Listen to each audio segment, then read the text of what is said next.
नमस्कार दर्शक बंधु मो सागर चलतु नजर पकईबा आज सकाळ केतोटी गुरुत्वपूर्ण खबर उपरे सेतिपाई वीडियोटी को शेष पर्यंत देखा मोर अनुरोध। वीडियोटी भल लगे वीडियोटी को लाइक करे, चैनल को सब्सक्राइब करे, कमेंट माध्यम जनातु आपण माने मो वीडियो केउ जिल्लारु देखुचंते।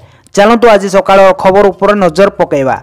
प्रथम खबर देखु आसला बड़ खबर 3 मासरे इक्वाइसी न कले कटाଯିव राशन कार्ड। राज्य में राशन कार्ड पाइबा 20,58,000 लोक इक्वाइसी करना एने आज सूचना देते खाद्य जोगाण मंत्री कृष्णचंद्र पात्र। इक्वाइसी करनथिबा लोकंक चाउल बंद करा जायछि। आसंता 3 मास भितर इक्वाइसी न कले सेमानक कार्ड कटाଯିव बोली मंत्री कहिसंते। जदि चाउल मिलुनाई सेमाने यथाशीघ्र इक्वाइसी अपडेट कले सरकार चाउल देबे।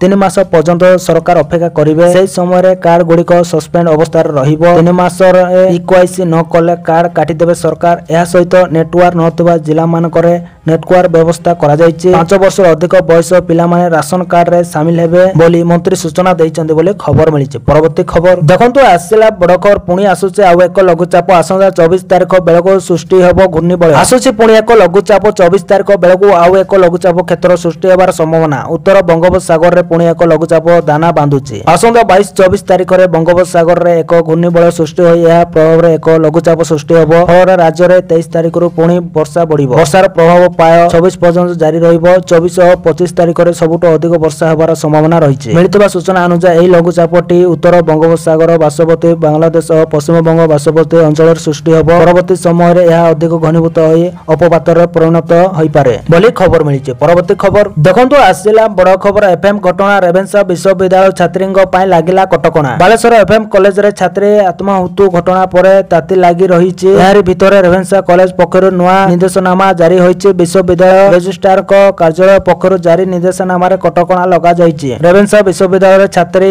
अध्यापिकांक पय कटकणा। अपराह्न 5:30 पर कोनोसी महिला कर्मचारी किमा रिसर्च ऑफिसर रे काम करिवे नै। अति जरूरी स्थिति रे विभागीय मुख्यक अनुमति नै काम करि परिबे। रेवेन्सा एंटी रैंकिंग कमिटी बैठक रे एही निष्पत्ति निया जाइछि। महिलांक कार्य अवधि एवं सरकार दृष्टिकोणरु निर्देशनामा जारी होइछि। विधिबद्ध व्यक्ति आसीबा पर्यंत निर्देश हबो कार्यकारी नै चिठी रे उल्लेख करा जाइछि। एफएम कॉलेज घटना परे सुरक्षा पय पदक्षेप निया जाइछि बोली खबर मिलिछि। परवर्ती खबर देखंतु आसिला बड़ खबर कांग्रेस कर्मी पुलिस मुहामुही। मुख्यमंत्री को बासभवन घेराव उद्यम बेले कांग्रेस कर्मी और पुलिस धमताधमसी स्थिति देखा मिली। पुणी थे पुलिस और कांग्रेस कर्मी हेले मुहामुही। घटनार एकाधिक कांग्रेस कर्मी और पुलिस आहत होइतिबा खबर प्रकाश पाइछि। मुख्यमंत्री को बासभवन सामने आंदोलनकारी को पुलिस उठाई नहीं।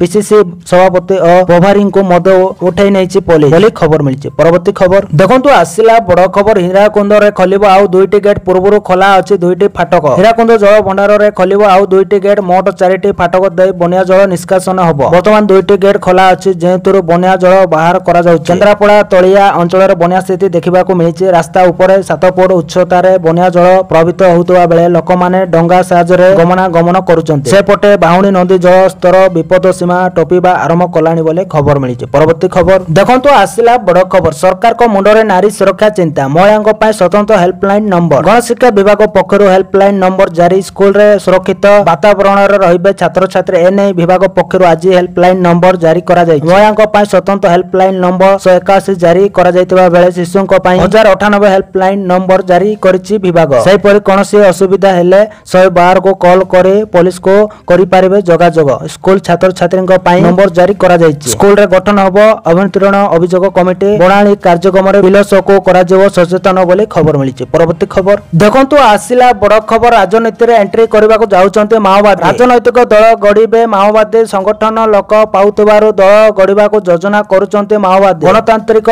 पद्धति रे राजनैतिक दल गड़िबा को लक्ष्य रखिचंते माओ संगठन। केंद्र कमिटी रो गवर्नमेंट प्रवीण माडकम देले एही सूचना। राजनैतिक दल गठन करे निज दल को मजबूत करबा नै आशावादी अछंते माओवादी। तबे खूब शीघ्र सेमाने निजस्व राजनैतिक दलर नाम घोषणा करबा को जाउतबा सूचना मिलिछि। परवर्ती खबर देखंतु आसिला बड़ खबर विधानसभा परिसरर पालिटिला युद्ध क्षेत्र। विधानसभा पालिटिला रणक्षेत्र। हाताहाती हेले विधायक समर्थक बीजेपी विधायक एवं एनसीपी शरद गोष्ठीर विधायकों समर्थन मध्य गोलकांड। हाताहाती हेले दुई गोष्ठीर समर्थक और कर्मी। विधानसभा परिसर पालिटिला युद्ध क्षेत्र पर अवर्ष घटना शांत पड़िथिला किंतु एही घटना पाए ଦୃଢ କାର୍ଯ୍ୟାନୁଷ୍ଠାନ ଗ୍ରହଣ କରିବାକୁ ଦାବି ହୋଇଛି ବୋଲି ଖବର ମିଳିଛି। ପରବର୍ତ୍ତୀ ଖବର ଦେଖନ୍ତୁ ଆସିଲା ବଡ଼ ଖବର। ସାବାଡ଼ ଏବେ ଜମି ମାଫିଆ ଜୁଲାଇ ଶେଷ ସୁଦ୍ଧା 50 ଲକ୍ଷରୁ ଅଧିକ ଜମି ଦଲିଲ ହେବ ଅନଲାଇନ। ବିହାରରେ ସମସ୍ତ ଜମି ସମ୍ବନ୍ଧୀୟ ଦଲିଲକୁ ଡିଜିଟାଲ କରିବା ପାଇଁ ଏକ ଅଭିଯାନ ଆରମ୍ଭ ହୋଇଛି। ଦଲିଲର ସ୍ୱଚ୍ଛତା ବୃଦ୍ଧି ସହିତ ପଞ୍ଜୀକରଣ କାର୍ଯ୍ୟାଳୟରେ ରଖାଯାଇଥିବା ସମସ୍ତ ପୁରୁଣା ଜମି ରେକର୍ଡ ସମେତ ସମସ୍ତ ପ୍ରକାରର ଦଲିଲକୁ ସଂରକ୍ଷଣ କରିବା ପାଇଁ ଏକ ଅଭିଯାନ ଚାଲିଛି। ସୁରକ୍ଷା ବୃଦ୍ଧି ପାଇଁ ପଞ୍ଜୀକରଣ କାର୍ଯ୍ୟାଳୟରେ ରଖାଯାଇଥିବା ପୁରୁଣା ପଞ୍ଜୀକୃତ ରେକର୍ଡଗୁଡ଼ିକୁ ଅନଲାଇନ ଅପଲୋଡ କରାଯାଉଛି। ଜୁଲାଇ ଶେଷ ସୁଦ୍ଧା ଡକୁମେଣ୍ଟର ଡିଜିଟାଇଜେସନ କାର୍ଯ୍ୟ ସମାପ୍ତ ହେବ ବୋଲି ଖବର ମିଳିଛି। ପରବର୍ତ୍ତୀ ଖବର ଦେଖନ୍ତୁ ଆସିଲା ବଡ଼ ଖବର। ଟୋଲ ଟ୍ୟାକ୍ସରେ ମିଳିବ ବଡ଼ ରିହାତି। ସରକାରଙ୍କ ନୂଆ ଯୋଜନାରେ ଅଧା ହୋଇପାରେ ଟୋଲ ଖର୍ଚ୍ଚ। ଭାରତ ସରକାରଙ୍କ ସଡ଼କ ପରିବହନ ଏବଂ ରାଜମାର୍ଗ ମନ୍ତ୍ରଣାଳୟ ଜାତୀୟ ରାଜପଥ NH ରେ ଟୋଲ ଟ୍ୟାକ୍ସ ହାରରେ ଏକ ଗୁରୁତ୍ୱପୂର୍ଣ୍ଣ ସଂଶୋଧନ ପାଇଁ ପ୍ରସ୍ତାବ ରହିଛି। ଏହି ନୂଆ ନିୟମ ଅନୁସାରେ ଯଦି 10 ମିଟର ଚଉଡ଼ା 2 ଲେନ୍ ବିଶିଷ୍ଟ ରାସ୍ତାକୁ 4 ଲେନ୍କୁ ବିସ୍ତାର କରାଯାଉଛି, ତେବେ ନିର୍ମାଣ କାର୍ଯ୍ୟ ଚାଲିଥିବା ସମୟରେ ଟୋଲ ଟ୍ୟାକ୍ସ 50% ହ୍ରାସ କରାଯିବ। ଅର୍ଥାତ୍ ଯାତ୍ରୀମାନେ ପୂର୍ବ ଅପେକ୍ଷା ଅଧା ଟୋଲ ଖର୍ଚ୍ଚ ଦେଇ ଯାତାୟାତ କରିପାରିବେ, ଯାହା ସେମାନଙ୍କ ପାଇଁ ଏକ ବଡ଼ ଆର୍ଥିକ ରିହାତି ହେବ। ଉଦାହରଣ ସ୍ୱରୂପ ଯଦି ଏକ ଟୋଲ ପ୍ଲାଜାରେ ସାଧାରଣ ଭାବେ 200 ଟଙ୍କା ଟୋଲ ଦେବାକୁ ପଡୁଥାଏ, ତେବେ ନିର୍ମାଣ ସମୟରେ ଏହା 100 ଟଙ୍କାକୁ ହ୍ରାସ ପାଇବ ବୋଲି ଖବର ମିଳିଛି। ପରବର୍ତ୍ତୀ ଖବର ଦେଖନ୍ତୁ ଆସିଲା ବଡ଼ ଖବର। ସ୍କୁଲ ଯାଉଥିବା ପିଲାମାନଙ୍କ ମା ବାପାକୁ ମିଳିବ ଏତିକି ଟଙ୍କା। ଜାଣନ୍ତୁ ସରକାରଙ୍କ ନୂଆ ଯୋଜନା ବିଷୟରେ। ଶିକ୍ଷାକୁ ପ୍ରୋତ୍ସାହିତ କରିବା ଏବଂ ପିଲାମାନଙ୍କୁ ସ୍କୁଲରୁ ଦୂରରେ ନ ରଖିବା ପାଇଁ ଉତ୍ତରପ୍ରଦେଶ ସରକାର ଏକ ଗୁରୁତ୍ୱପୂର୍ଣ୍ଣ ଯୋଜନା ଆରମ୍ଭ କରିଛନ୍ତି। ଏହି ଯୋଜନା ଅଧୀନରେ 6 ରୁ 14 ବର୍ଷ ବୟସର ପିଲାମାନଙ୍କ ପିତାମାତାକୁ ଆର୍ଥିକ ସହାୟତା ଦିଆଯିବ, ଯାହାଦ୍ୱାରା ସେମାନେ ସେମାନଙ୍କ ପିଲାମାନଙ୍କ ପାଠପଢ଼ା ପାଇଁ ଆବଶ୍ୟକ ଜିନିଷ ଯେପରିକି ୟୁନିଫର୍ମ, ଜୋତା, ମୋଜା, ଷ୍ଟେସନାରୀ ଏବଂ ପୁସ୍ତକ କିଣିପାରିବେ। ମୁଖ୍ୟମନ୍ତ୍ରୀ ଯୋଗୀ ଆଦିତ୍ୟନାଥଙ୍କ ନିର୍ଦ୍ଦେଶ ଅନୁଯାୟୀ ଏହି ରାଶି DBT ମାଧ୍ୟମରେ ସିଧାସଳଖ ପିତାମାତାଙ୍କ ବ୍ୟାଙ୍କ ଆକାଉଣ୍ଟକୁ ପଠାଯିବ ବୋଲି ଖବର ମିଳିଛି। ପରବର୍ତ୍ତୀ ଖବର ଦେଖନ୍ତୁ ଆସିଲା ବଡ଼ ଖବର। 13,000ରୁ ଅଧିକ ଶିକ୍ଷକ ପଦବୀରେ ନିଯୁକ୍ତି ପାଇଁ ଆବେଦନ ଆରମ୍ଭ। ସରକାରୀ ଶିକ୍ଷକ ପାଇଁ ବାହାରିଲା ନିଯୁକ୍ତି। 1000 କି 2000 ନୁହେଁ, ଏକାଥରେ 13,000 ଶିକ୍ଷକ ପାଇଁ ବାହାରିଲା ନିଯୁକ୍ତି। ଆରମ୍ଭ ହେଲାଣି ଆବେଦନ। ଆପଣ ଯଦି ସରକାରୀ ଶିକ୍ଷକ ଚାକିରି ପାଇଁ ଆଶାୟୀ ଅଛନ୍ତି, ତାହେଲେ ତୁରନ୍ତ କରନ୍ତୁ ଆବେଦନ। ହେଲେ ଏଥିପାଇଁ କିଛି ନିୟମାବଳୀ ରହିଛି। ତେବେ ଆସନ୍ତୁ ଜାଣିବା ଏହି ଆବେଦନର ସମ୍ପୂର୍ଣ୍ଣ ପ୍ରକ୍ରିୟା ଆଉ କେଉଁମାନେ କରିପାରିବେ ନାହିଁ ଆବେଦନ। ସରକାରୀ ଶିକ୍ଷକ ହେବାକୁ ଚାହୁଁଥିବା ଛାତ୍ରଛାତ୍ରୀଙ୍କ ପାଇଁ ଏକ ବଡ଼ ଖବର। ମଧ୍ୟପ୍ରଦେଶରେ ପ୍ରାଥମିକ ଶିକ୍ଷକ ପାଇଁ ଏକ ପମ୍ପ ନିଯୁକ୍ତି ହେଉଛି। ଏହି ପଦବୀ ଗୁଡ଼ିକ ପାଇଁ ଆବେଦନ ପ୍ରକ୍ରିୟା ଆରମ୍ଭ ହୋଇଛି। ଏଥିପାଇଁ ଆବେଦନ କରିବାକୁ ଚାହୁଁଥିବା ସମସ୍ତ ଆଗ୍ରହୀ ଏବଂ ଯୋଗ୍ୟ ପ୍ରାର୍ଥୀ ସରକାରୀ ୱେବସାଇଟ୍ ଭିଜିଟ୍ କରି ସେମାନଙ୍କର ଆବେଦନ ଫର୍ମ ପୂରଣ କରିପାରିବେ। ଏହି ନିଯୁକ୍ତି ପାଇଁ ଆବେଦନ କରିବାର ଶେଷ ତାରିଖ 2025 ମସିହା ଅଗଷ୍ଟ 6 ତାରିଖ ରହିଛି। ଆଗ୍ରହୀ ପ୍ରାର୍ଥୀମାନେ ଏହି ତାରିଖ କିମ୍ବା ଏହା ପୂର୍ବରୁ ଆବେଦନ କରିବା ଉଚିତ ବୋଲି ଖବର ମିଳିଛି। ପରବର୍ତ୍ତୀ ଖବର ଦେଖନ୍ତୁ ଆସିଲା ବଡ଼ ଖବର। ସରକାର କହିଲେ RCB ଓ କୋହଲି ଦୋଷୀ। ବାଂଲାର ଦଳା ଚକଟା ମାମଲା ହାଇକୋର୍ଟରେ ଏକ ରିପୋର୍ଟ ଦାଖଲ କଲେ କର୍ଣ୍ଣାଟକ ସରକାର। କର୍ଣ୍ଣାଟକ ସରକାର କହିଛନ୍ତି ଜୁନ୍ 4 ତାରିଖରେ ରୟାଲ ଚ୍ୟାଲେଞ୍ଜ ବେଙ୍ଗାଲୋର IPL ର ବିଜୟ ପରେଡ୍ ଆୟୋଜନ ପାଇଁ ପୋଲିସ ଠାରୁ ପୂର୍ବରୁ କୌଣସି ଅନୁମତି ନିଆଯାଇ ନଥିଲା। ସେମାନେ ଗୋଟିଏ ପରେ ଗୋଟିଏ କାର୍ଯ୍ୟକ୍ରମର ଆୟୋଜନ କରିଥିଲେ, ଯାହା ଫଳରେ ଲୋକଙ୍କ ଗହଳି ବଢିଥିଲା ଏବଂ ଦଳା ଚକଟାରେ 11 ଜଣଙ୍କ ମୃତ୍ୟୁ ହୋଇଥିଲା। ଏଥିରେ 50ରୁ ଅଧିକ ଲୋକ ଆହତ ହୋଇଥିଲେ। କର୍ଣ୍ଣାଟକ ସରକାର ଗୁରୁବାର ଜୁଲାଇ 17 ତାରିଖରେ ସମସ୍ତଙ୍କୁ ଏହି ରିପୋର୍ଟ ପ୍ରଦାନ କରିଛନ୍ତି। ରାଜ୍ୟ ସରକାର ହାଇକୋର୍ଟକୁ ରିପୋର୍ଟ ଗୋପନୀୟ ରଖିବାକୁ ଦାବି କରିଥିଲେ, କିନ୍ତୁ କୋର୍ଟ କହିଛନ୍ତି ଯେ ଏପରି ଅନୁରୋଧର କୌଣସି ଆଇନଗତ ଆଧାର ନାହିଁ ବୋଲି ଖବର ମିଳିଛି। ପରବର୍ତ୍ତୀ ଖବର ଦେଖନ୍ତୁ ଆସିଲା ବଡ଼ ଖବର। 23 ଜୁଲାଇ ପର୍ଯ୍ୟନ୍ତ ସବୁ ସ୍କୁଲ ରହିବ ବନ୍ଦ। ଶ୍ରାବଣ ମାସରେ ଆରମ୍ଭ ହୋଇଛି ବୋଲବମ ବାହାରେ। ଏହାକୁ ୱାର୍ଡ ଯାତ୍ରା କୁହାଯାଏ। ଏହି କାରଣ ପାଇଁ ଅନେକ ରାଜ୍ୟର ଜିଲ୍ଲାଗୁଡ଼ିକରେ ଛାତ୍ରଛାତ୍ରୀଙ୍କ ସୁରକ୍ଷାକୁ ଦୃଷ୍ଟିରେ ରଖି ସ୍କୁଲ ବନ୍ଦ କରିବାର ନିଷ୍ପତ୍ତି ନିଆଯାଇଛି। ଏହି ସମୟରେ ଶିକ୍ଷାନୁଷ୍ଠାନରେ ଛୁଟି ଘୋଷଣା କରାଯାଇଛି। କିଛି ସ୍ଥାନରେ ଏହି ଛୁଟି 23 ଜୁଲାଇ ପର୍ଯ୍ୟନ୍ତ ରହିବ। ସୋମବାର ଏବଂ ଶନିବାରରେ ସ୍କୁଲ ବନ୍ଦ ରଖିବାର ନିଷ୍ପତ୍ତି ମଧ୍ୟ ନିଆଯାଇଛି। ଉତ୍ତରପ୍ରଦେଶର ଗାଜିଆବାଦ ଜିଲ୍ଲା ପ୍ରଶାସନ 24 ଜୁଲାଇ ପର୍ଯ୍ୟନ୍ତ ସମସ୍ତ ସରକାରୀ ଏବଂ ସହାୟତା ପ୍ରାପ୍ତ ବେସିକ ଏବଂ ମାଧ୍ୟମିକ ସ୍କୁଲଗୁଡ଼ିକୁ ବନ୍ଦ ରଖିବାର ନିର୍ଦ୍ଦେଶ ଜାରି କରିଛନ୍ତି ବୋଲି ଖବର ମିଳିଛି। ପରବର୍ତ୍ତୀ ଖବର ଦେଖନ୍ତୁ ଆସିଲା ବଡ଼ ଖବର। ସରକାରଙ୍କ ବଡ଼ ଘୋଷଣା। ସ୍କୁଲ ପିଲାଙ୍କୁ ମିଳିବ 20,000 ଟଙ୍କା। ଆପଣଙ୍କ ପିଲା ସରକାରୀ ସ୍କୁଲରେ ପଢୁଛନ୍ତି କି? ତେବେ ସରକାର ଆପଣଙ୍କ ପିଲାଙ୍କୁ ଦେବେ 20,000 ଟଙ୍କା। ଦିଲ୍ଲୀ ସରକାର ଏନେଇ ଏକ ଯୋଜନା ଆରମ୍ଭ କରିଛନ୍ତି। ଏହି ଯୋଜନା ଅଧୀନରେ ସରକାର କିଛି ପ୍ରକଳ୍ପ କାର୍ଯ୍ୟ କରିବା ପାଇଁ 20,000 ଟଙ୍କା ପର୍ଯ୍ୟନ୍ତ ସାହାଯ୍ୟ ଦେବେ। ସରକାରୀ ସ୍କୁଲ ଗୁଡ଼ିକରୁ ପିଲାମାନଙ୍କୁ ଉଦ୍ୟୋଗୀ କରିବା ପାଇଁ ଦିଲ୍ଲୀ ସରକାର ଏହା ପ୍ରସ୍ତୁତ କରୁଛନ୍ତି। ଏହି ଯୋଜନାର ନାମ ହେଉଛି ନ୍ୟୁ ଏରା ଅଫ୍ ବୋଲି ଖବର ମିଳିଛି। ପରବର୍ତ୍ତୀ ଖବର ଦେଖନ୍ତୁ ଆସିଲା ବଡ଼ ଖବର। ବଦଳିଲା ମତଦାତାଙ୍କ ବୟସ ସୀମା। ଏବେ 16 ବର୍ଷରେ ଦେବେ ଭୋଟ। ଏବେ ଆଉ 18 ବର୍ଷ ନୁହେଁ, ଏବେ 16 ବର୍ଷରେ ଦେଇପାରିବେ ଭୋଟ। ବାଛି ପାରିବେ ନିଜ ନେତା। ନାଗରିକ ଅଧିକାର ହାସଲ ପାଇଁ କମାଯାଇଛି ବୟସ ସୀମା। ଏବେ ପ୍ରଶ୍ନ, ଏହି ନିୟମ କେଉଁଠି ଲାଗୁ କରାଯାଉଛି? ଏହା ଭାରତ ନୁହେଁ बरं ब्रिटेन रे एई ऐतिहासिक पदक्षेप निया जायछि। मतदातांक बयस सीमा कमाई 16 करा जायछि। या सहित स्कॉटलैंड एवं वेल्स परि ब्रिटेन रे एबे युवक माने 16 वर्ष बयस पूर्ण करबा मात्रे मतदान अधिकार पाइबे। एई निष्पत्ति परवर्ती साधारण निर्वाचन पाए कार्यकारी करा जाय परिबो बोली खबर मिलिछि। परवर्ती खबर देखंतु आसिला बड़ खबर अगस्त 1 रु मागणार मिलिबो बिजुली। एई राज्यर मुख्यमंत्री को बड़ घोषणा। एणिकि मागणार मिलिबो बिजुली एई राज्यर मुख्यमंत्री करिसंती बड़ घोषणा। एने मुख्यमंत्री निजे एक्स हैंडल रे सूचना दैचंती। से कहिसंती जे आमे लोकन को सस्ता दर रे पूर्वरु ही बिजुली दउछु। से आउरी कहिसंती जे वर्तमान आमे चेष्टा करूछु जे 1 अगस्त 2025 रो अर्थात जुलाई मासरो बिजुली दर रे राज्यर समस्त घरे उपभोक्ता को 125 यूनिट पर्यंत बिजुली देबो। एति पय 1 टंका भी पड़िबोनी। एतिरे राज्यर समुदाय 1 कोटी 67 लाख परिवार को लाभ मिलिबो। आमे यह भी धार्य करिछु जे आगामी 3 वर्ष रे ही समस्त घरे उपभोक्ता मानक सहमति को नै तांको घरर छत गुडी को ऊपर किमा घर पाखरे सौर शक्ति केंद्र स्थापन करी लाभ दिया जिवो बोली मुख्यमंत्री कहिसंती। आगो को आसुची बिहार विधानसभा निर्वाचन। एतिरे समस्त राजनैतिक दल निज निजर प्रस्तुति आरंभ करिसंती। यारी मदरे 20 वर्ष धरि बिहारर मुख्यमंत्री थिबा नीतीश कुमार मद निजर प्रयास जारी रखिसंती बोली खबर मिलिछि। परवर्ती खबर देखंतु आसिला बड़ खबर स्कूल पाठ्यक्रम रे शामिल हेबे मिशन लाइफ। स्कूल पाठ्यक्रम रे शामिल हेबो मिशन लाइफ। परिवेश सुरक्षा सह जलवायु परिवर्तन संपर्क रे छात्र छात्री शिक्षा ग्रहण करिवे। एने केंद्र शिक्षा मंत्रालय एवं केंद्र जंगल परिवेश और जलवायु मंत्रालय वरिष्ठ अधिकारी मानक मधरे पारंपरिक आलोचना होइछि। मिशन लाइफ को स्कूल पाठ्यक्रम रे शामिल करा जिबा द्वारा 14.7 लाख रो अधिक स्कूल रो 30 कोटी रो अधिक छात्र छात्री मधरे जन आंदोलन सृष्टि होई परिबो बोली उभय मंत्रालय लक्ष्य रखिसंती बोली खबर मिलिछि। परवर्ती खबर देखंतु आसिला बड़ खबर चाषीक पाए खुशी खबर। एई दिन आसीबो पीएम किसान रो 20तम किस्ती। चाषीक पाए खुशी खबर। केंद्र सरकार चाषीक पाए एई खबर घोषणा करबा को जाउचंती। तबे जुलाई रो तृतीय सप्ताह रे पीएम किसान योजना रो 20तम किस्ती मोदी सरकार जारी करि पारंते बोली विश्वास करा जाउछि। सरकार 2025 फेब्रुआरी 24 रे एई योजना अधीन रे 2000 टंकार 19तम किस्ती जारी करिथिले। कृषक मानको आर्थिक समृद्धि एवं प्रगति प्रदान करबा पाए प्रधानमंत्री किसान सम्मान निधि योजना आरंभ करा जायतिला।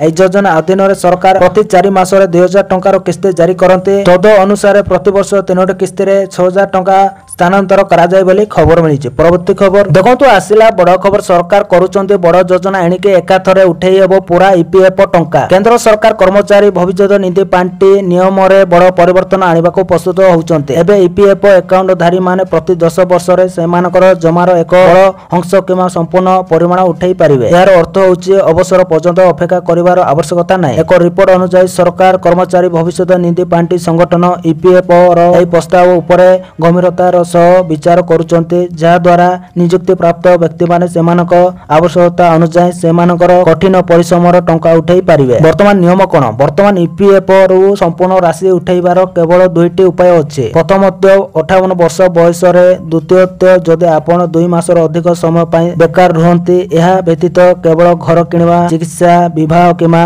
पिला मानक शिक्षा बळे किछि आवश्यकता पाई टंका उठेइबा अनुमति दिया जायछि बोली खबर मिलिछि। परवर्ती खबर देखंतु आसिला बड़ खबर। जियो यूजर्स को पाए बड़ खुशी खबर। यूपीआई रु पेमेंट कले पाइबे 250 जाय कैशबैक। जदि आपण जियो यूजर्स एवं यूपीआई रु पेमेंट करूछन्ती तेबे आपणक पाए 250 टका पर्यंत कैशबैक पाइबार शानदार सुयोग रहिछि। एई ऑफर सेहि मानक पाए जे यूपीआई पेमेंट करी स्मार्ट सेविंग करबा को चाहुचन्ती। जियो कैशबैक केमिति मिलेबो? एई धमाकेदार ऑफर रो फायदा उठेबा लागि पेटीएम रु मात्र गोटे यूपीआई पेमेंट करबा को पड़िबो। एहा 249 टंकार। जेपरि आपण एई ट्रांजैक्शन रो पूरा करबे आपनको 5 टंका ठारू नै 250 टंका पर्यंत सीधा सड़क कैशबैक मिल जिवो बोली खबर मिलिछि। परवर्ती खबर देखंतु आसिला बड़ खबर। पाकिस्तान जिबे डोनाल्ड ट्रम्प 20 वर्ष पर प्रथम थर पाकिस्तान गस्तरे जिबे अमेरिका राष्ट्रपति। पाकिस्तान गस्तरे जिबे अमेरिका राष्ट्रपति डोनाल्ड ट्रम्प 20 वर्ष पर प्रथम थर पाए पाकिस्तान गस्तरे जिबे अमेरिका राष्ट्रपति। पाकिस्तान गणमाध्यम रे एने रिपोर्ट प्रकाश पाइছে। आसंता सेप्टेम्बर मासरे ट्रम्प को भारत गस्त कार्यक्रम रहिছে। भारत गस्त सारी इस्लामाबाद गस्तरे जाई पारंती ट्रम्प। 2006 रे शेष थर पाए अमेरिका राष्ट्रपति जॉर्ज डब्ल्यू बुश पाकिस्तान गस्तरे जाइथिले। ऑपरेशन सिंदूर को नै भारत पाकिस्तान मधरे त्यक्ता लागि रहितबा बेले ट्रम्प को पाकिस्तान गस्त भारतर चिंता